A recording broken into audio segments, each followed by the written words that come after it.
Santos Women's Tour, I'll take the role of race director, similar to what Mike Turner does with the men. Two totally different levels, I might add, but that is my involvement. I've had a history for the last decade in running cycling events around Australia, track and road. Also involved in the JCO Tour that's here in Adelaide in April. So tell us about the planning for this particular tour, deciding the route and the various factors that you've considered before you've pulled this together. Well, one thing that had to be considered is the fact that we have a small window of opportunity to align this event with the Santos Tour Down Under.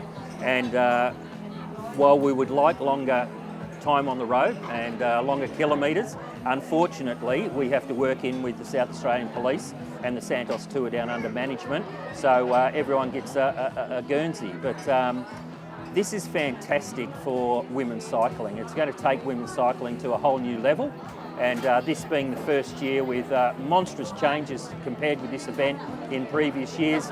It's also a leg of the Subaru National Road Series, and that has created monstrous interest from overseas, as well as the registered teams in the NRS here in Australia. So it's going to be a world-class field. We've got Orica AIS will field a team, and the rest will be made up by registered NRS teams. So it's elite women's cycling at the very highest level. To be associated with the Santos Tour Down Under is going to take women's cycling just to a whole new level. And as this event grows in time, I think, you look at it a couple of years ago, it was one stage, then it went to 2 stages. Now it's 4 stages. The 4 stages will be 2 crits and 2 road stages. So look, it's fantastic. And the response from women, we'll have around 70 to 80 riders.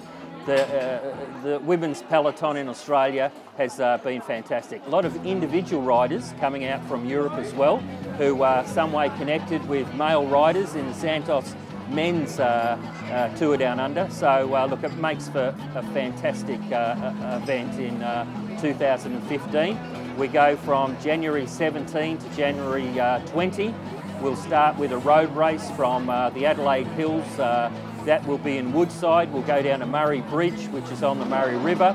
The following day, we basically do the same course as the men on a crit. Monday, fantastic stage.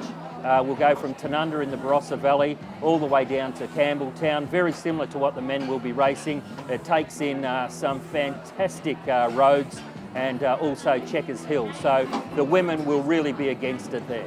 So you've taken us through some of the course. You've mentioned a hill. For those who aren't familiar with the area, what kind of terrain are the women in?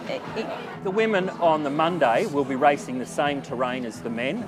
They'll also race the city circuit as the men do for stage 2 of the Santos Women's Tour.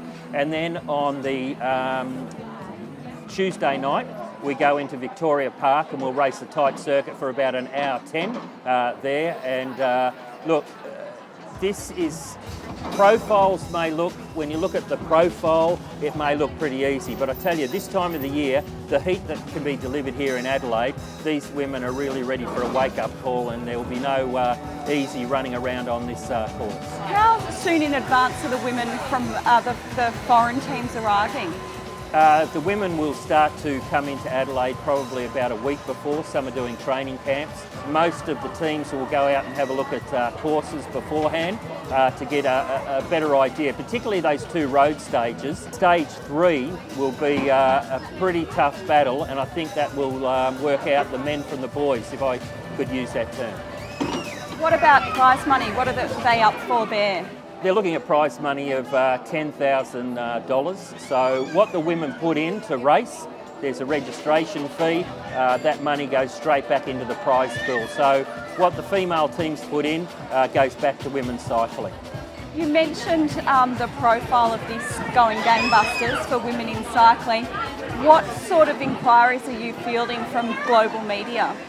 Global media has been pretty interesting, and also individual riders and teams from Europe. Look, we've taken a big leap into 2015.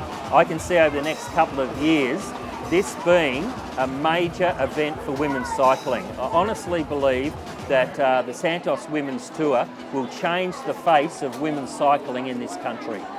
Awesome note to finish on. Thanks, Max. No worries, pleasure.